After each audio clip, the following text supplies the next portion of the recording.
Good evening, everyone. Thank you so much, Caroline, for this generous introduction. And thank you, CIRMMT, for having me. It's a pleasure to be invited in your community and to have this opportunity to share with you my questions, my findings, my issues, and hopefully a few bits of music as well. Today I intend to talk about a problem that I've been trying to address over the very last years, both in my work as a scholar and in my life as a music lover and citizen. But before getting to my main point, I'd like to introduce briefly how my previous work that was just mentioned prepared me to get there, or unprepared me, as it were.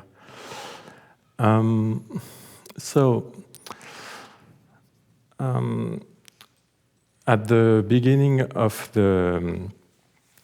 my years at IRCAM, some 20 years ago, I tried to merge issues in historical musicology and aesthetics, and issues that I could see in the current creative processes of music in the present.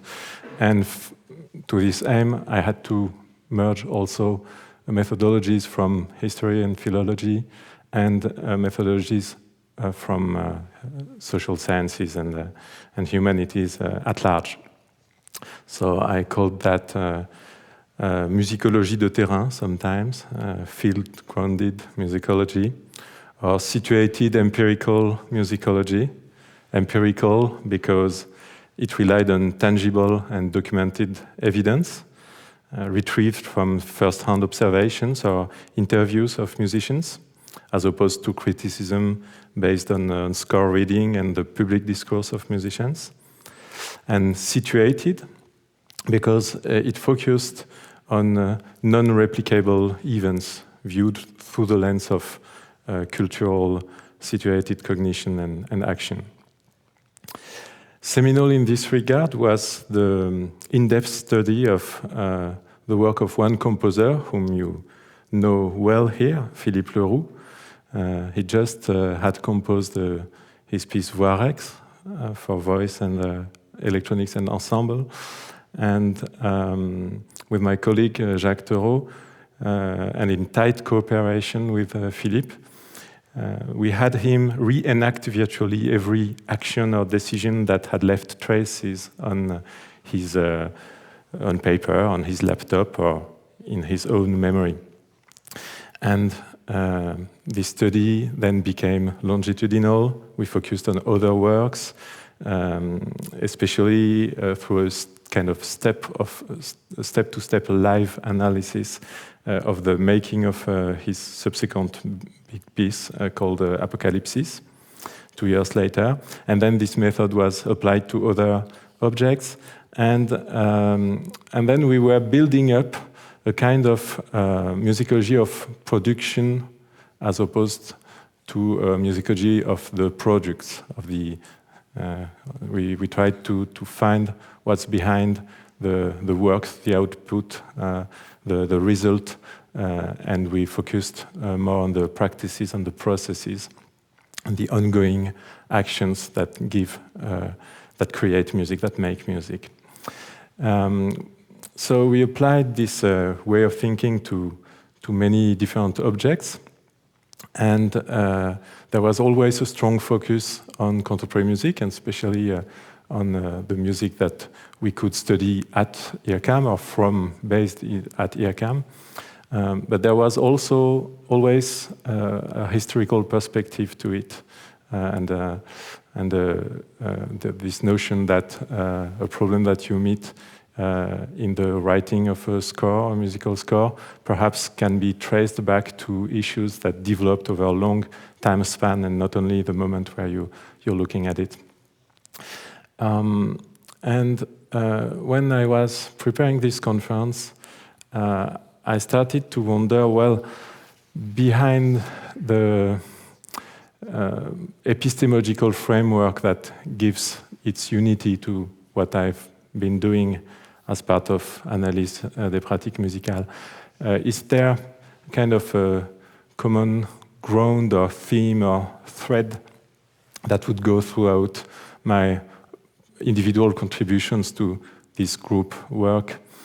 And perhaps one thread would be, or one recurring question would be the following. What happens when something sounds new? How do we discern that something is new, and how do we make sense of that? How do we adopt new things? And I'd like to just show a few images that evoke some of these studies, to read them in this slide.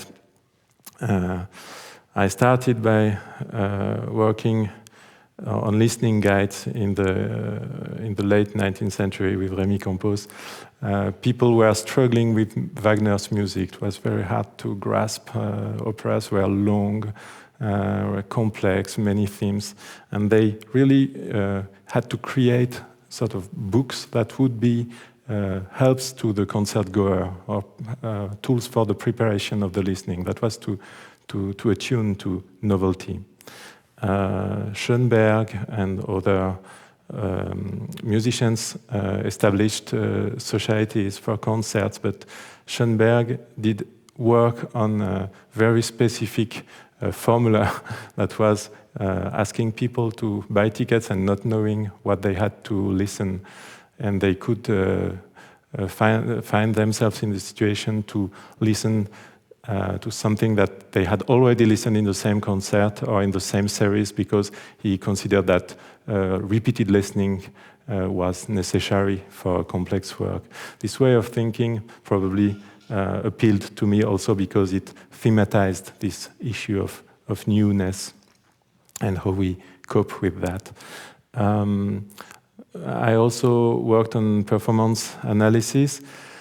So this is a paper on the effects of repeated computer-assisted listening, of the fine differences between of the dynamics and timings of a small database of versions of one single work. Another study was an almost ethnography of the work of a conductor preparing his performance for a recent work. That was Pierre-André Valade with Griset's last work, Quatre chants pour franchir le seuil. So all of that was about grasping differences, adopting new things, new sensations. I mentioned the study of the creative process. This is a line of inquiry that had different methodological developments, but recently I tried something more, but with more freedom perhaps than I used to do.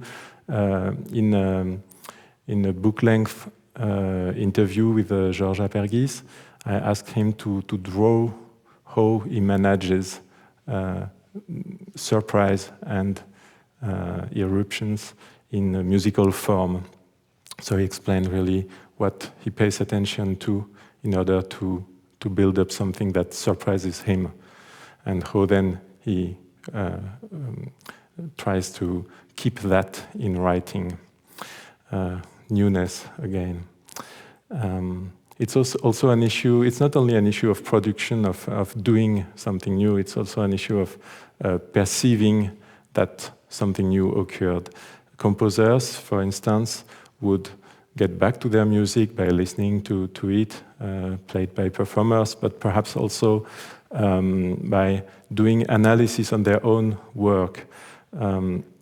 So I edited an anthology of texts by composers in which they tried many different ways to get back on their traces and ask, well, what happened in this piece that that I wrote, or in this style that I tried to establish. This is an issue we will talk about next Thursday in a study day in workshop here, linked to this conference. And finally, more recently, I worked with improvisers jointly with Clément Canon in order to ask them, well, what would you not do if you were to redo your performance in an identical way? Many different responses to this question.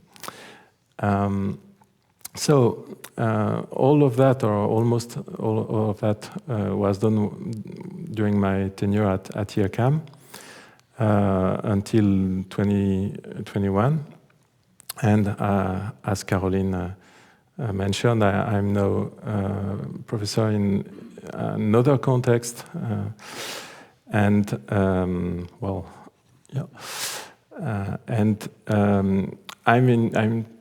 my research is in a way in transition from one framework to another. I'm not completely clear about what the next is, but I see this being in movement. And in this period, I will now focus on. In this period, I'm doing mainly two things in the very last year. So that started when I was still at CIRMMT, and it's keeping on. First, I'm trying to historicize, in a way, my CIRMMT years. CIRMMT is no neutral as a place to do research. It has to do with a strong aesthetic and ideologic underpinning, and that must be understood. And being within CIRMMT for a long time offered many opportunities to witness things that I knew only from books at the beginning, but also to question how this was evolving. So what did I witness? How does it connect with broader narratives? Some that I know, some perhaps that still have to be written. And how did it change me also? The other topic which I will focus on right now is to recognize that ecological issues are now a very significant emerging focus in contemporary music and contemporary musicology. And I'd like to find a way to address issues in ecology within what was my main playground, which is music composition in this century. So while still at CIRMMT, I did some work with two colleagues, Isabelle Moindreau and especially François Ribac, who was driving force behind that. Just while paying homage, he just passed away two months ago. And we had a series of seminars and study days on what we call the sound of the Anthropocene. So questioning the materialities, the natures, the way of construing nature, both in music and theater. Music seen as a performing art. At the same time, within this institution, CIRMMT, I was among those people who tried to do a task force on ecology. What could we do in our institution? Here is a screenshot of a group among French laboratories that promotes ecological awareness and also a calculation of the carbon footprint of French research. Now in Geneva, I'm teaching ecomusicology, trying to find in a particular place and time, that is Geneva and the region around Geneva, where do people try to connect these issues? For instance, there's a small association only devoted to art and ecology issues. So we're trying to work together, invite musicians like Thomas Gouban. And so, well, that's the context of this ongoing work. So, what are these intersections of music and ecology? When we're talking about ecology, what comes to mind is often a series of extremely preoccupying issues with respect to pollution, global warming, the loss of biodiversity, extractivism.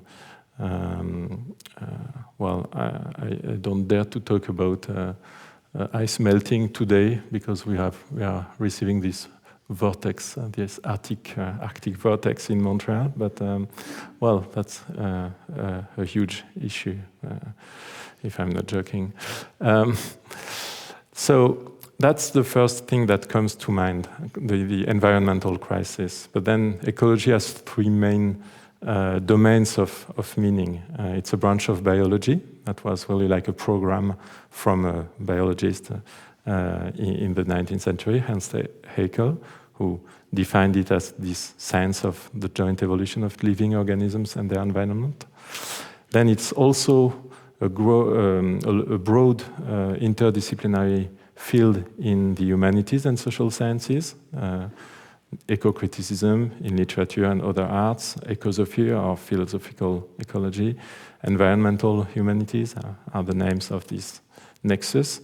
And last but not least, it's a political concept or notion that is central to some parties, associations, journals, etc.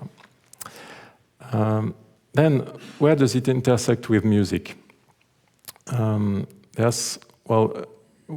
I teach this seminar on ecomusicology, I ask people on the first session what they think about this eco-musicological intersection. Some say, well, it's very clear to me, it's, for instance, this. It's the usual business of music consumption that has such a significant carbon footprint that we have as a collective to tackle that.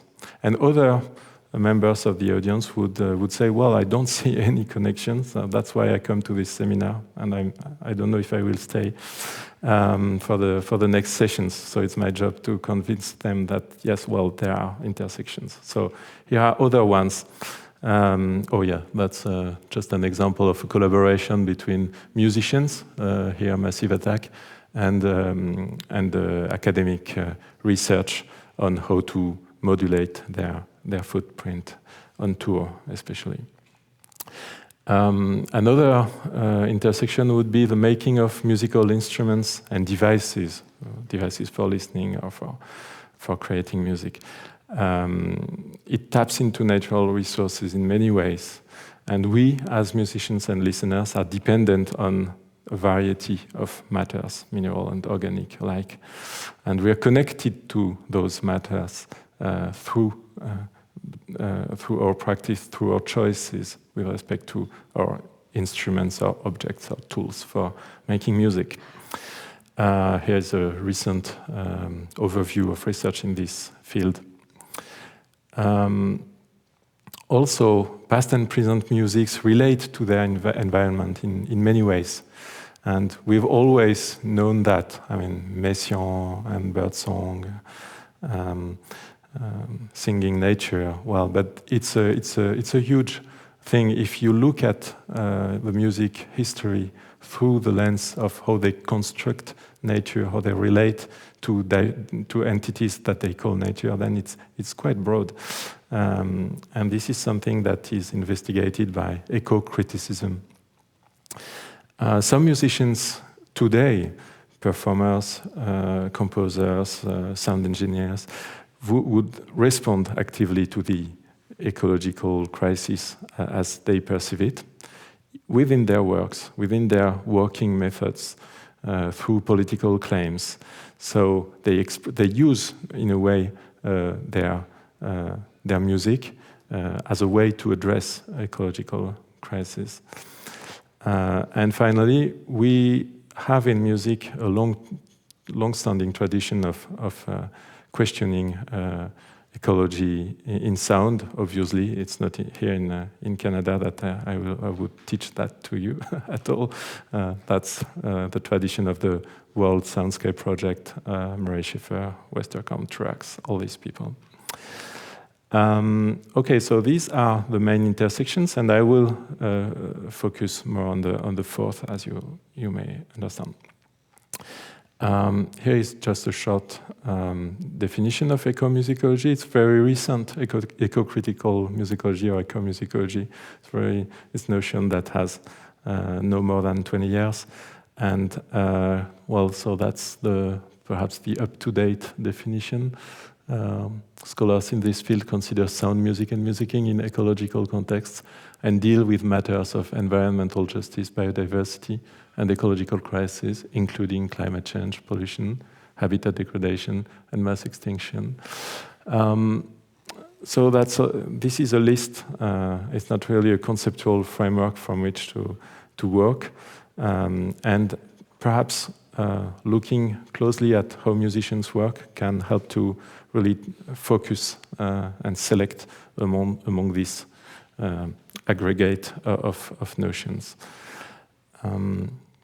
To me, there were some turning points in getting more interested and actively interested in this topic. One was almost a short circuit, and that was when I attended to a performance of Sound of Music, not The Sound of Music, by Jan Wievendak, a performer and stage director from Netherlands, and a group of people, choreographer, writer, and musician, and dancers. And so it's a musical. It lasts 1 hour. People dance and sing at once. There are beautiful arrangements and movements. And the text comes from NATO, FAO, well, what is GIEC in English? Well, the Intergovernmental Group on Climate. And all these texts are prospective. It's explaining what should happen within 10 or 20 or 30 years, according to experts, publicly disclosed information, and it's absolutely terrifying. I'm just showing very short excerpts for you to have a feel of the work. All right, good night, good night, good night, good night. All right, good night. Tiananmen Square. So these are words from an airplane crash, actually, the words that were recorded during an airline crash that is, well, identified to what we are collectively doing to the Earth. Then another joyful extract.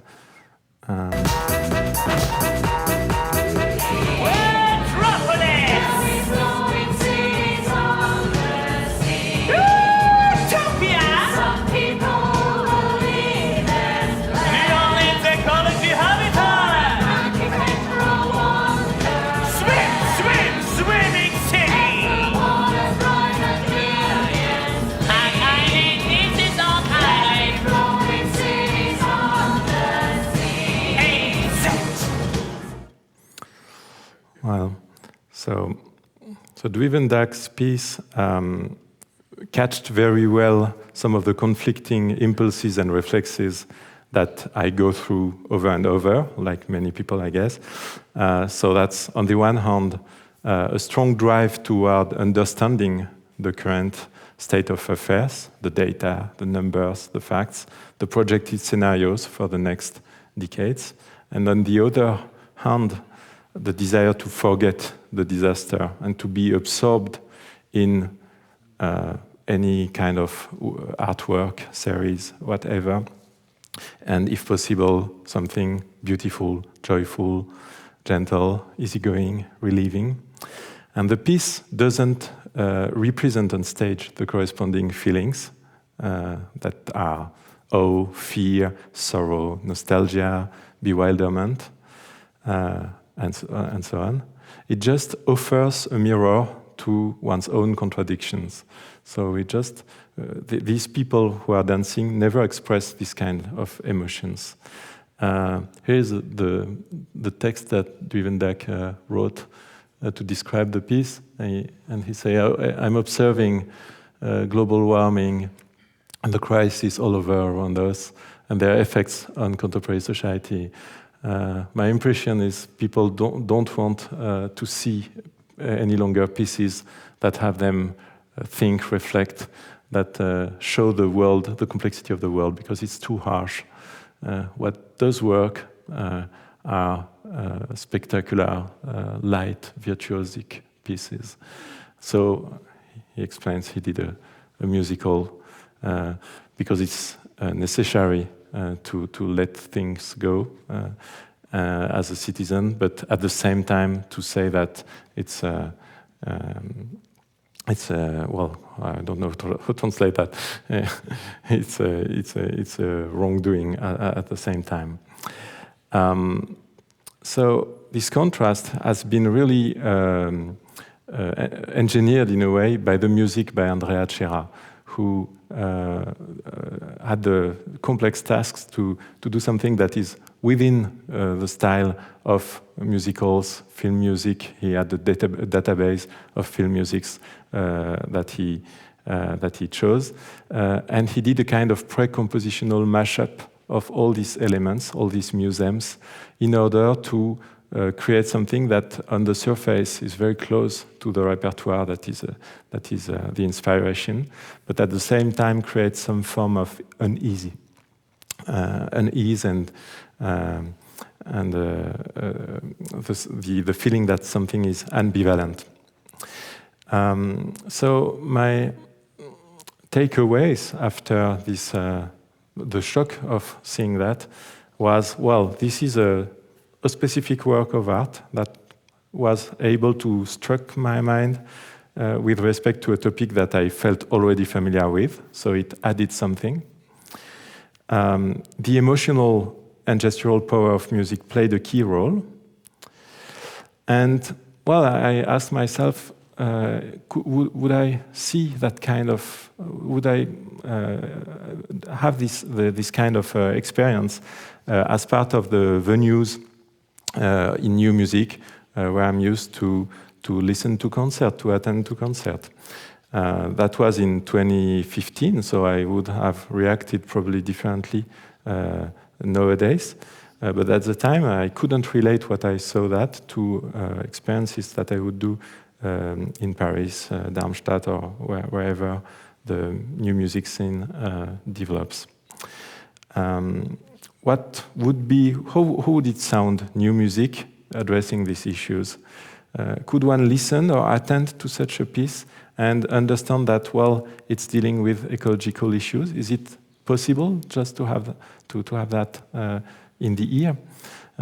So that were the questions that led me to coordinate an issue of circuit and ask that to musicians of the new music scene. So the list is just here. Some are very well known here, others less.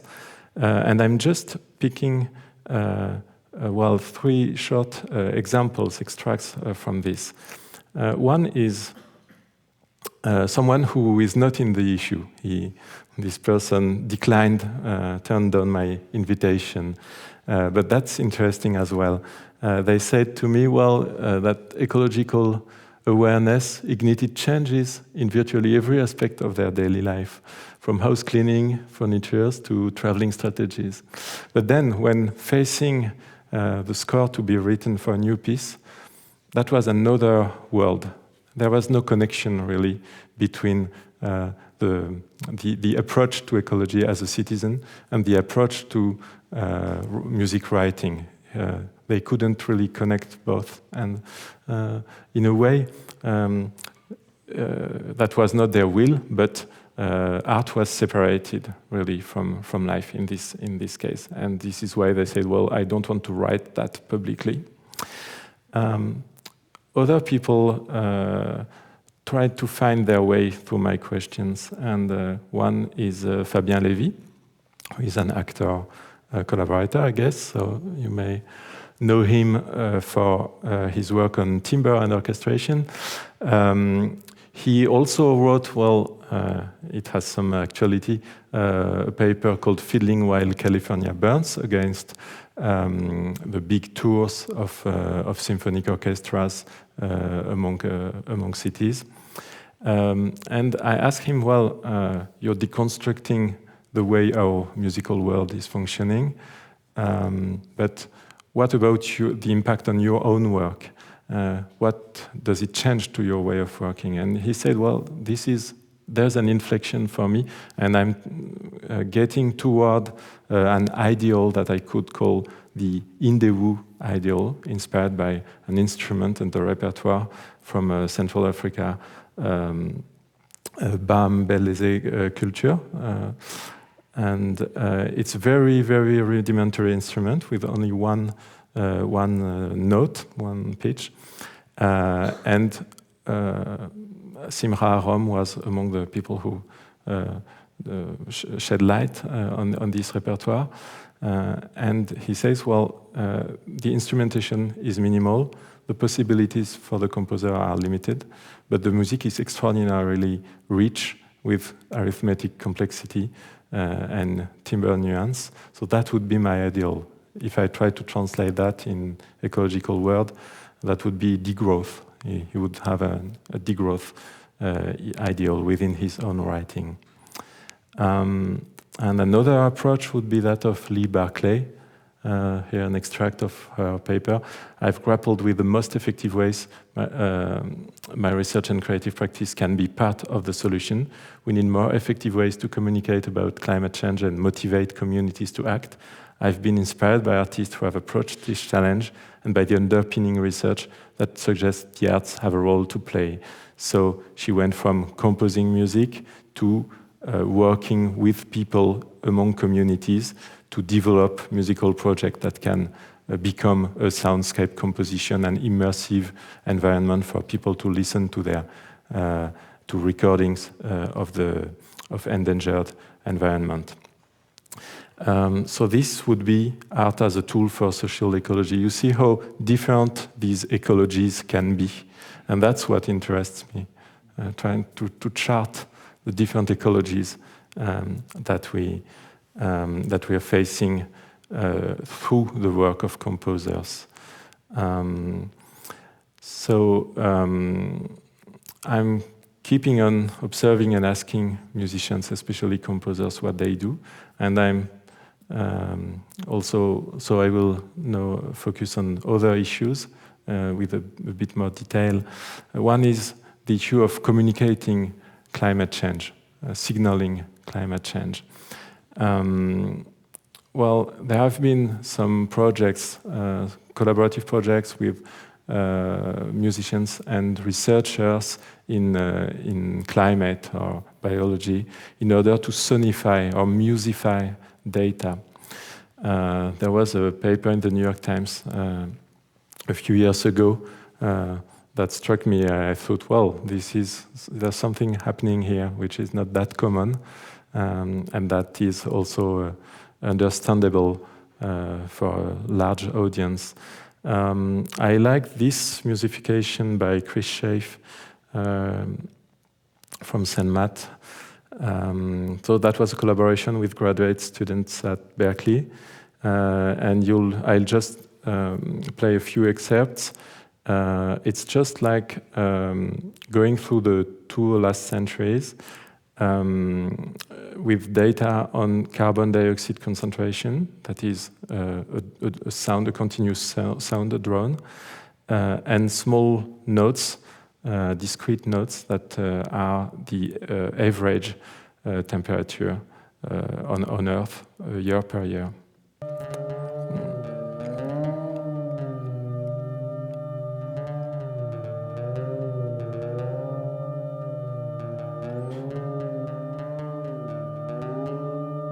Okay, I go forward. Still 1 century later.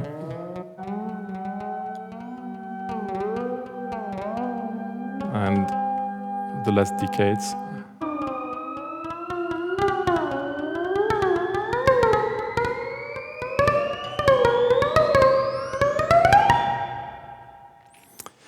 So it's beautiful, it's frightening, especially if you start to think about, well, there are some years in between that should be completed. But I see a problem in this kind of work. And the problem can be easy to understand with this dashboard of the Anthropocene that Bonneuil and Fressoz propose in their major book, The Shock of the Anthropocene. The problem is all curves have the same evolution, not in detail. Every curve is different, but the overall shape is the same. So each time you will want to sonify and musify something in order to alert people, you'll reproduce this kind of curve. And the result, alas, is that first time it's a tragedy, but 10th time it becomes a comedy. You listen to that and you laugh because the message is repeated. It's too identical. It's very difficult to really get out of this loop of resemblance. So I'm interested in musical endeavors that that cut their way differently, that find another way to address the same kind of issues. Here is an example. That's Jazzmonate by Malin Bang. She's a Swedish composer. And this piece, so the name of the piece is derived from a hormone that is called Jazzmonate, and it's a plant hormone which regulates different processes in plants, growth, photosynthesis, that kind of things. And when this, the role of this Jazzmonate is to raise the alert when the plant is under attack from herbivory or because of the degradation of the environmental conditions, then this hormone would change drastically. So she used that as a source of inspiration or motivation to talk about global warming. So the piece looks like this way.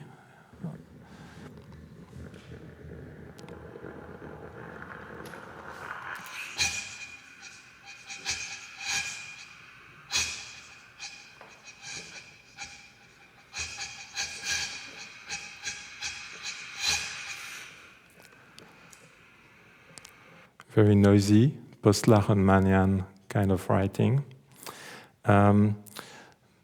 But there's a subtext, or so I understand the piece. The piccolo playing that you just listened to, it evolves in timbre during the piece, and it's more perturbated in breathing, like that.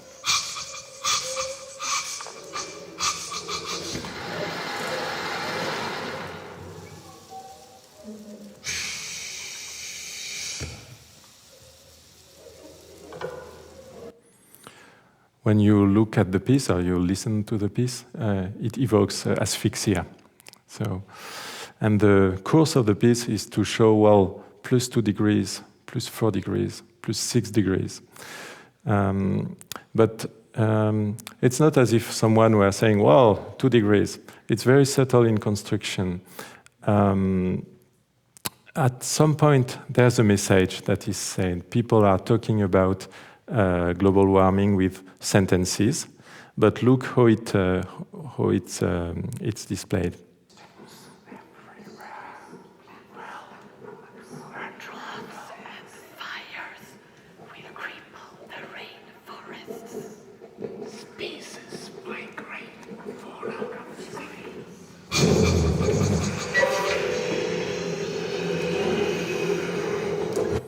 So there's a mix-up of the voices whispering these very intense message in content, but through very low-tech means. So it's a way to say, well, when we raise alert, perhaps we are not perceptible from the audience. And where you are in the audience and listening to this piece, it's very striking. You're like trying to grasp some of the message, and you can't get it. It's more powerful than really delivering the message in full voice. Well, there are also people typing on type machine some of this information. I don't enter more into detail, but this is just to show that instruments that are able to convey some meaning, some external meaning, are also having sound. Same thing for the hourglasses that are around the instrumentalist, but I won't show it. I'm just recapitulating this.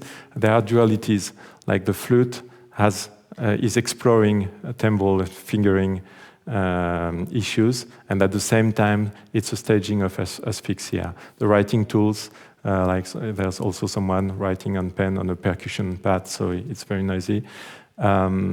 They are doing a kind of writing kind of sound, and at the same time, they are staging the fact that some information is elusive, is missing. The megaphones, the pseudo-megaphones, they look like effective tools for voicing messages, but they also express the fragility of alerting.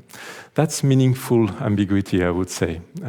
It says a lot, but within both a purely musical idiom, purely sonorous, sonic idiom, and at the same time opening up a discussion, because you can re-listen to the piece, you can read the notice, you can discuss with the musicians, and you can really become active if you want. It's not telling you what you have to do or to think.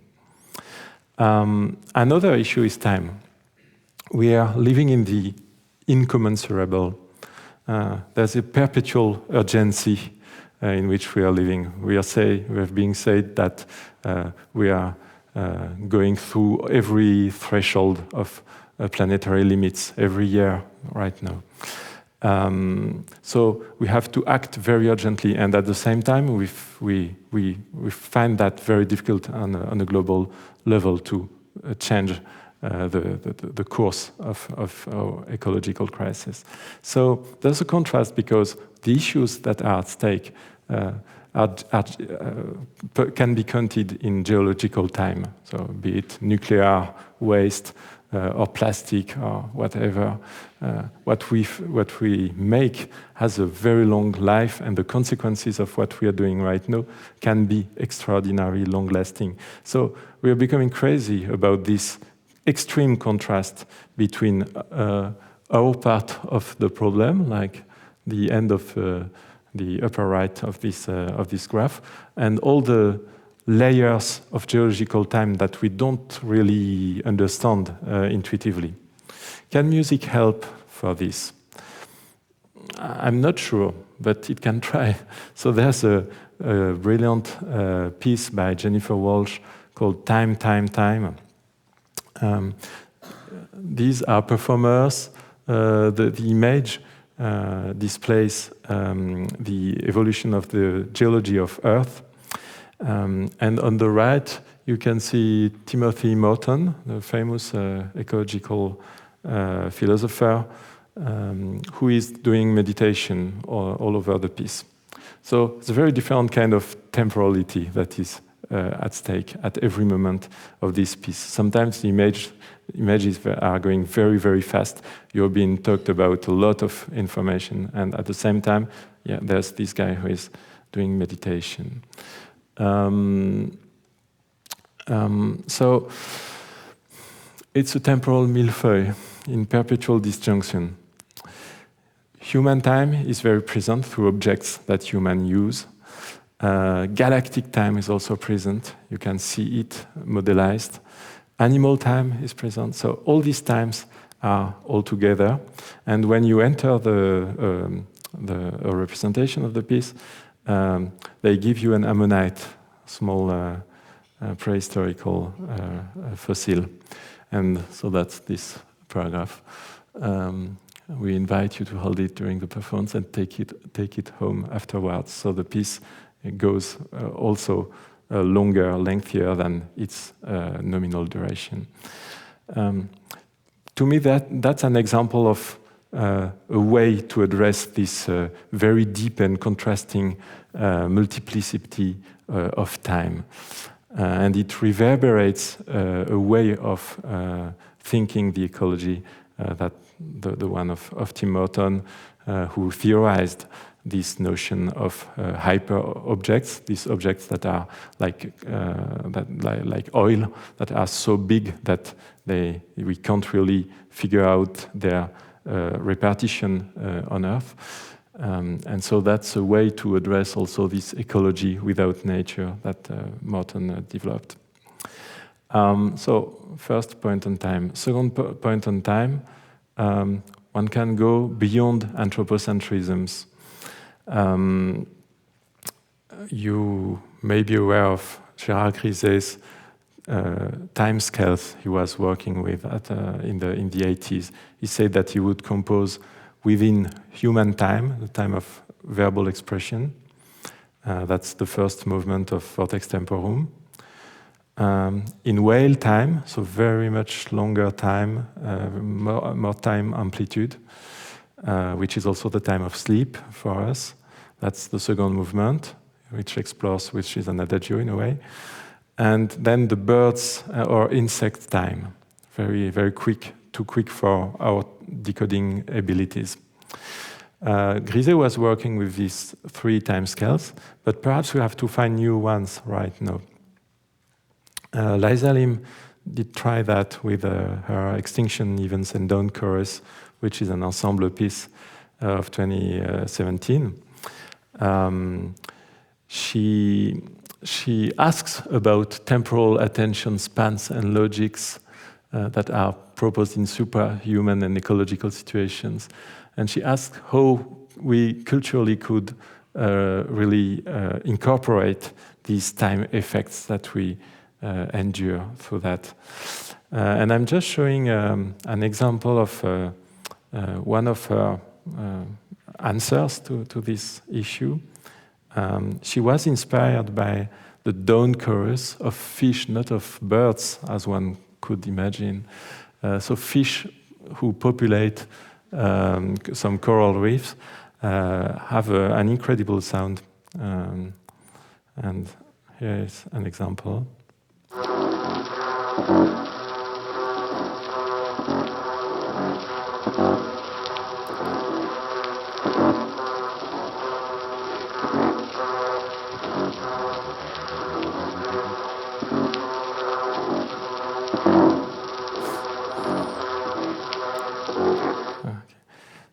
So this is the way she worked on the same ideas.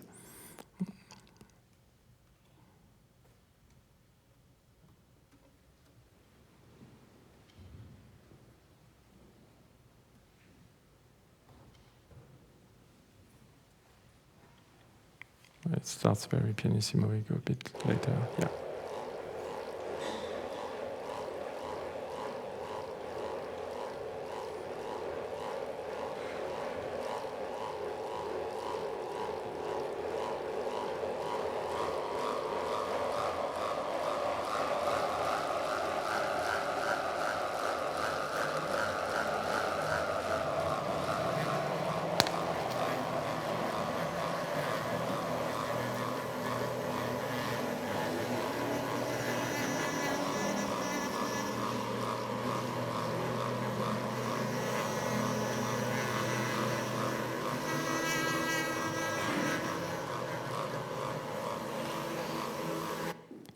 And she has an interesting take on this particular movement of the piece.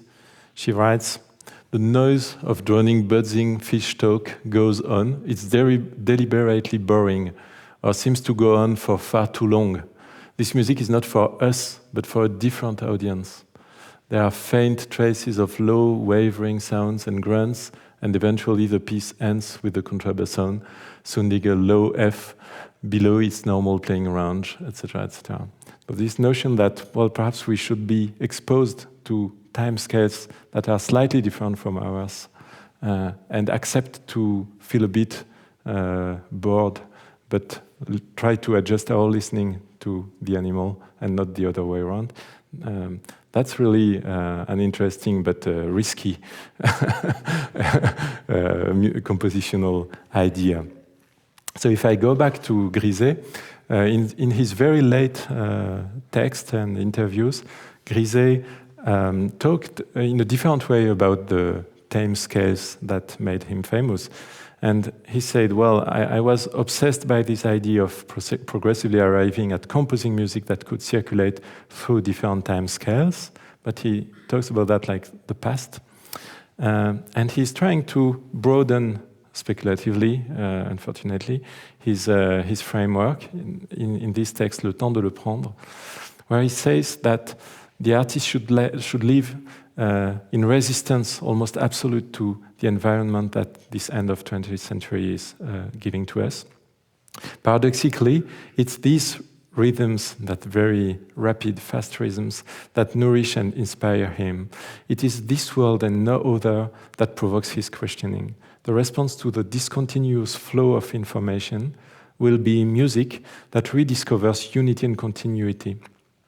With its wintry slowness, it will be the inverted echo of a world under pressure and in a hurry to get things over with. And he had, dealing with the asynchronous times that the composer ignores or cannot master, is a stake for composition. No.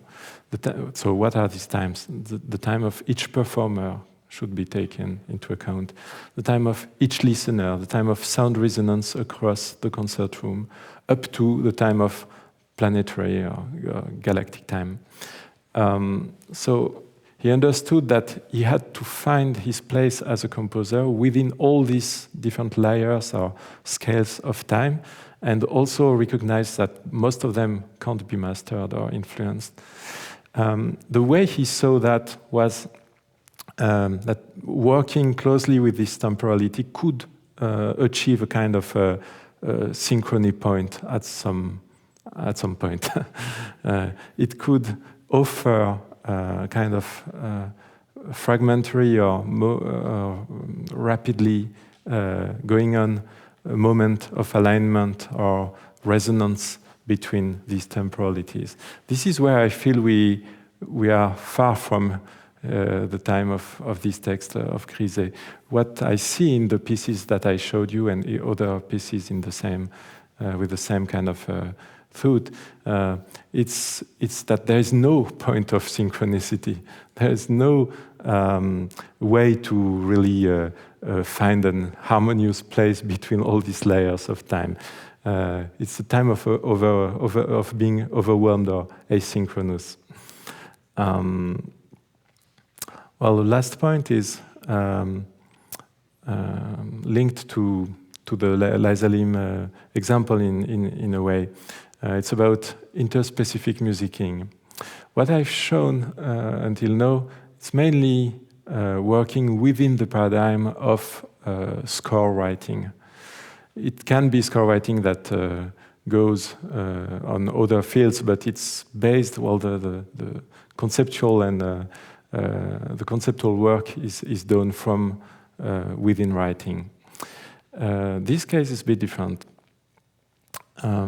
It's a piece by Robin Meyer and an installation version that was done with Ali Momeni, and it's a piece for mosquitoes and performers and human performers. So mosquito performers and human performers. It's based on biological research, the ethology of mosquitoes, that showed that each mosquitoes during looking for reproduction would alter its wing beat frequency in response to the flight tone of the other mosquito. So the reproduction of mosquito implies music in a way. And Momeni and Meyer had the idea to replicate the devices, the setup, really the experimental setup that the biologists had realized for their study, and use that to do music. So they try to they fix the one mosquito to a wax, some wax, and they offer some feedback to the mosquito so that they can listen in a way drones coming from someone else, another mosquito, perhaps also a human, and they can respond. And their sound is amplified toward the other animal, be it a mosquito or a human. This allows for attunement between the sound of mosquito and the sound of human. It looks like that. So there are two drones that try to adjust to one another.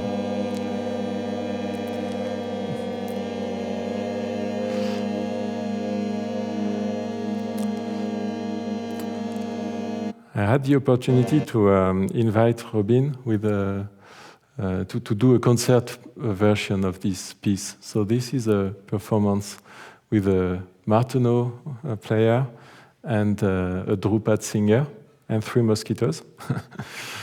And they really tried to relate to each other during the performance. I'm just showing a short extract of this.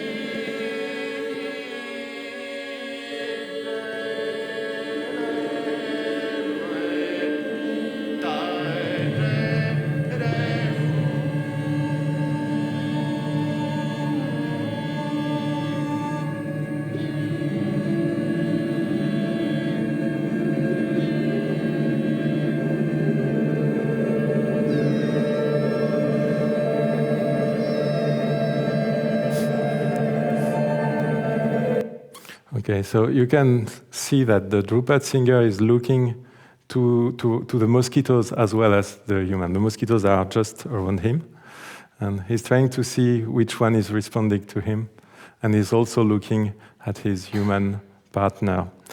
That's troubling. Also, the creative process for the piece is troubling, but I have no time for this. I have to conclude. But what's I think is really significant with this piece is the fact that suddenly it's not like the flying of the bumblebee or that kind of music that is doing a stylization of the sound of an insect or an animal as we humans would perceive it. It's really like the real animal that is doing its stuff with the taking into account its own parameters of sound production and reception, and trying to use the technology to just create a common space, a way for human and animal to adjust. So it doesn't mean that we would conceive of the mosquito as being a partner in the same sense than the human, but it's opening a way that forces us to change the way we interact with another performer, the way for listeners to make sense of this, what we are listening to, and also the way to compose that, because you won't write a score or a series of instructions or a verbal protocol for this animal you would like to include into the musical or sonic conversation. So, well, a few conclusive remarks. Ecology seems to be everywhere in the fine arts, notably, and it wasn't the case really in music be it in popular music or in contemporary music, except for a few exceptions. But it has been changing, in my view. It seems to me that there have been many, say, green musical projects emerging since the end of the 2010s. And they are not really synchronized with the discussions the debates that can happen in the world of museum, fine arts, performance, or dance. But it's really it's developing. And we see that musicians have something to say or to do with respect to ecological issues in many ways. And we have also to learn to listen these different propositions that they're doing. And also we have to learn to discern greenwashing as we would do for our consumption of objects or services. So these are new stakes, both for us as music lovers or scholars. I think that these issues that I showed, they have a lot to do with good old issues in music aesthetics, like program music. If you want to tell about global warming and the structure of piece according to different stages, what are you doing? Aren't you close to program music? If you collaborate with scientists to sonify data to tell something to an audience, you're not only inventing a way to raise an alert, contemporary way to do it, you're also just playing anew this old affair of program music. Art engagé, committed art. What does it mean to really put your art in the service of a cause that is defined in verbal or conceptual terms? Doctrine of the affections, Affektenlehre. There are some new feelings that are emerging. One talks a lot about eco-anxiety. Is there music for that, as there was for the passions that we were used to know in Baroque opera? And so on. Last but not least, looking for the new, which was my title in a way and my introduction. Looking for the new is the hallmark of modernism. Modernism has faded away. So can we remove the obsession of innovation that was at stake here, that we inherited from modernism, but still keep something of it, still keep the sensibility to significant changes, to in-depth shifts in the perception, in the aesthetics. Well, that will be my final question. Here is the list of references that I quoted at the beginning from my own work, and this is the reference list for the rest of the talk. And thank you for your attention.